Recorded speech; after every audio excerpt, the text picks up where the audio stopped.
Hi, I'm Tracy Sofra and welcome to the Women of Wealth podcast, dedicated to empowering women to achieve financial independence in every area of her life. Have you set any financial goals lately?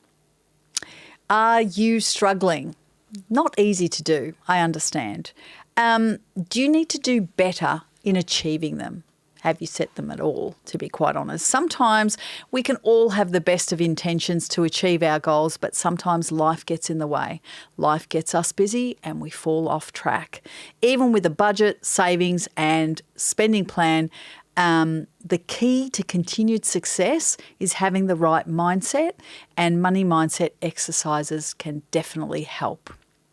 Money mindset exercises, what are they? Let's talk about this. Money mindset exercises are practices that can change how you think about money and wealth. Make no mistake, your perception of this is impacting your every decision. It's impacted your every decision to date, and you are where you are because of that.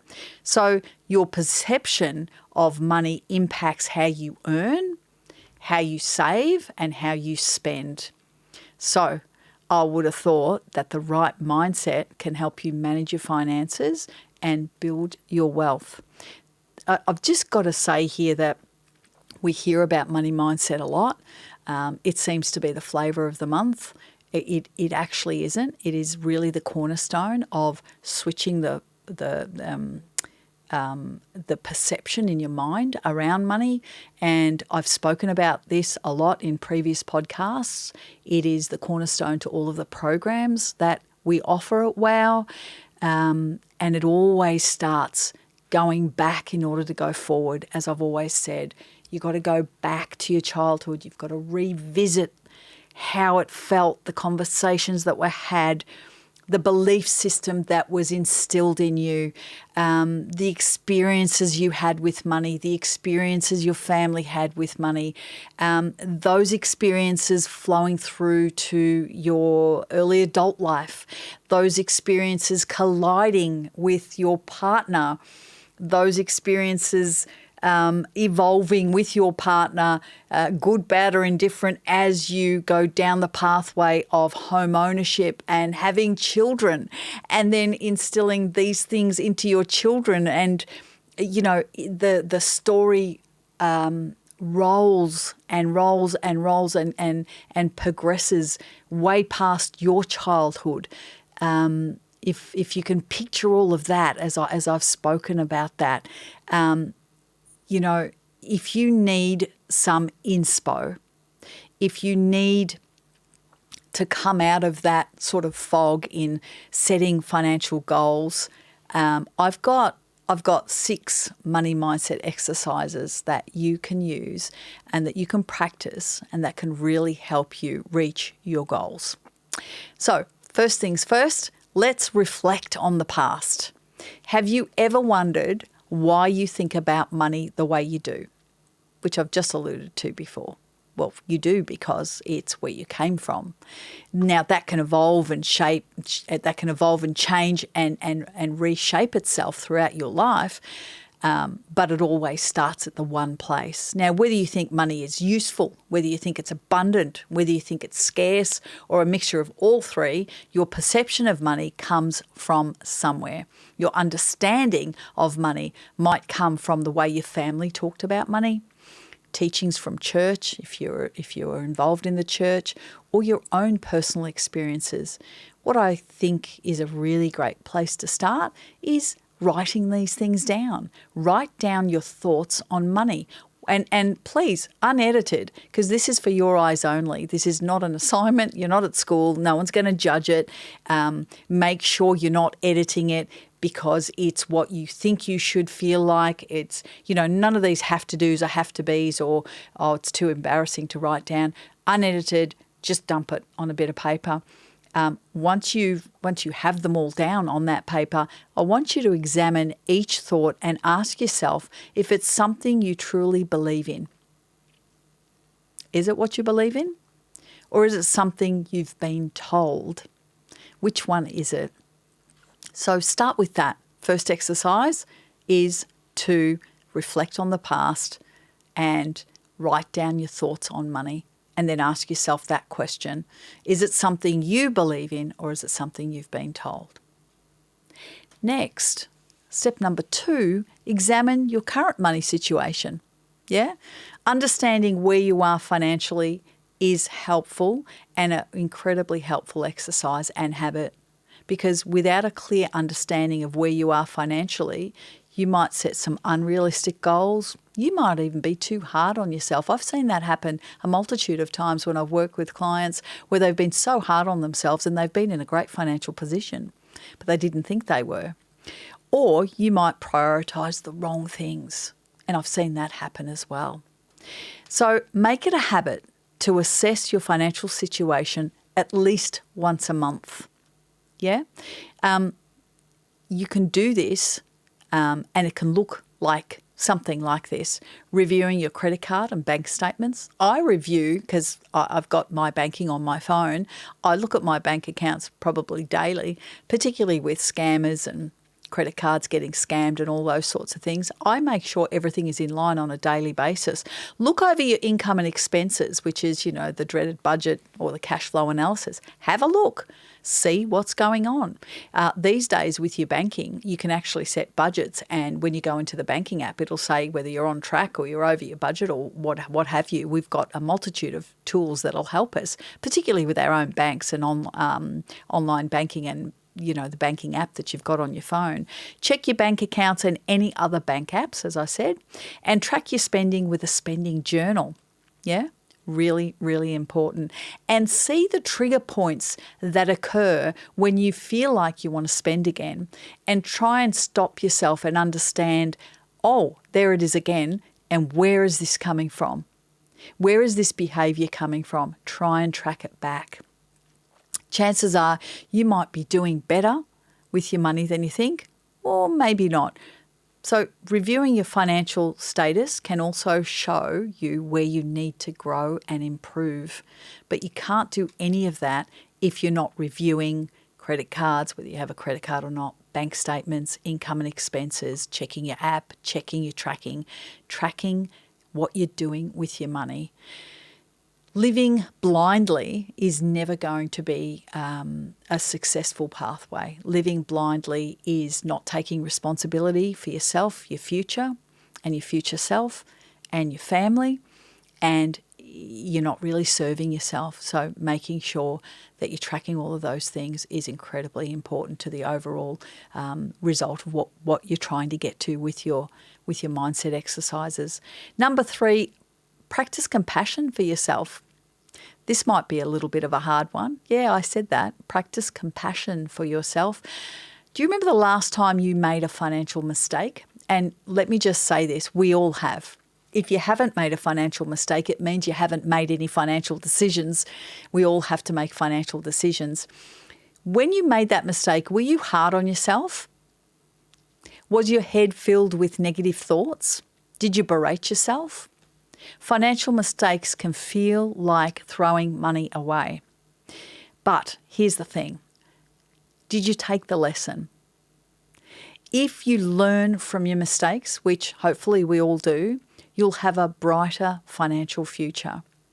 So next time you make a financial mistake, try this money mindset exercise. Practice self-compassion by taking care of your body. Yeah. Writing down how you feel and repeating positive affirmations to yourself and practicing mindfulness. You're going to get some right and you're going to get some wrong, but I want you to make sure that you're not repeating the negative verbiage that's going on in your mind. I'm not good enough. I'm not smart enough. I knew I would get it wrong. Who do I think I am? Da, da, da, da. That's just got to stop. Practice the self-compassion by taking care of your body, writing down how you feel, repeating positive affirmations. You've got this. It's part of the process. I can do this. I'm going to continue down the right pathway, and practice mindfulness.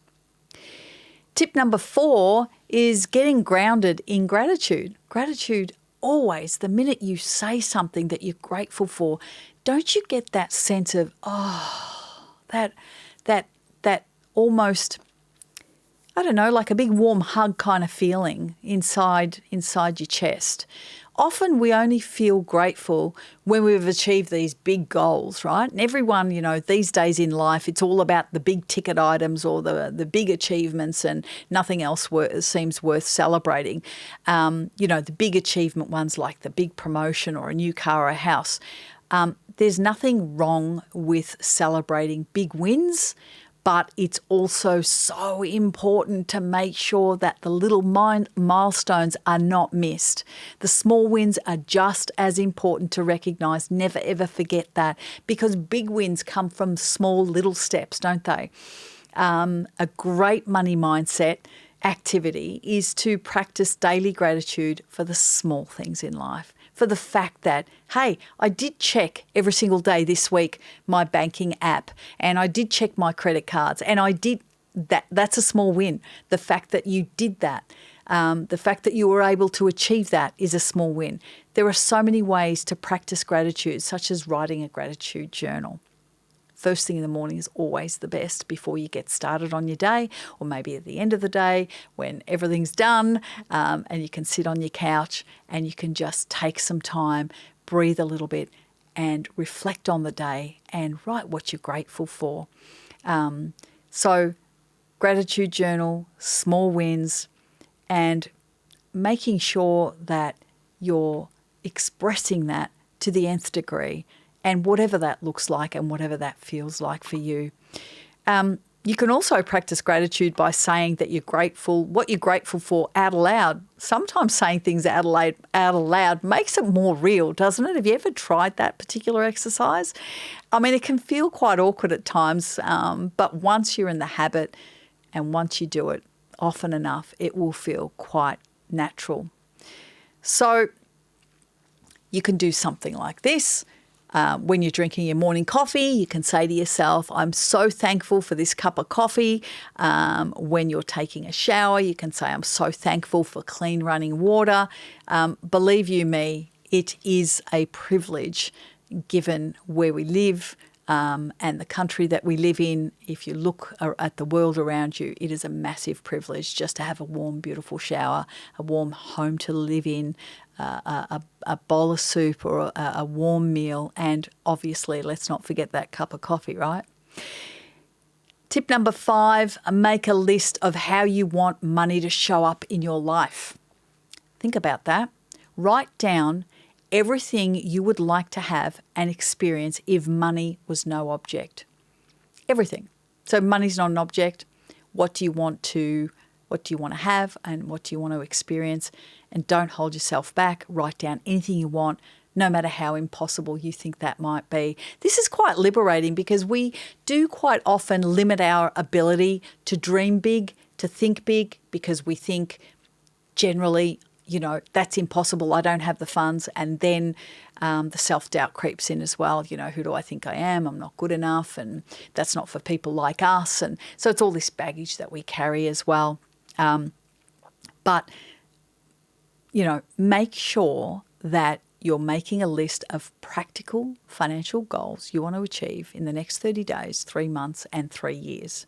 So look at the impossible that you think is impossible, that go for broke type thing, and then make another list of practical financial goals that you want to, and break those down in 30 days, 3 months, 3 years. For example, you might want to build up your emergency fund or start saving for a family holiday. Make a plan for each of your goals and figure out how much money you're going to need to save and how much you can truly afford to put away each month. And update your plan each month to check the progress. And how about that first list that you made? Pick one and make it your big, hairy, audacious goal. Yeah? It's great to have that side by side with the practical goals that you've set. It provides clarity. It provides the dream. It gives you an opportunity to document it, to not forget about it. And as I said, pick it and see what happens. Anything in life is possible. We're only limited by what we believe is true.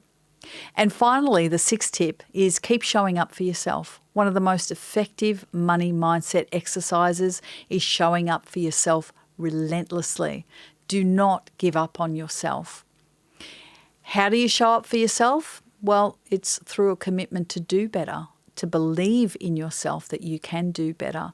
Showing up for yourself can mean increasing your financial literacy by doing programs such as our programs that we offer.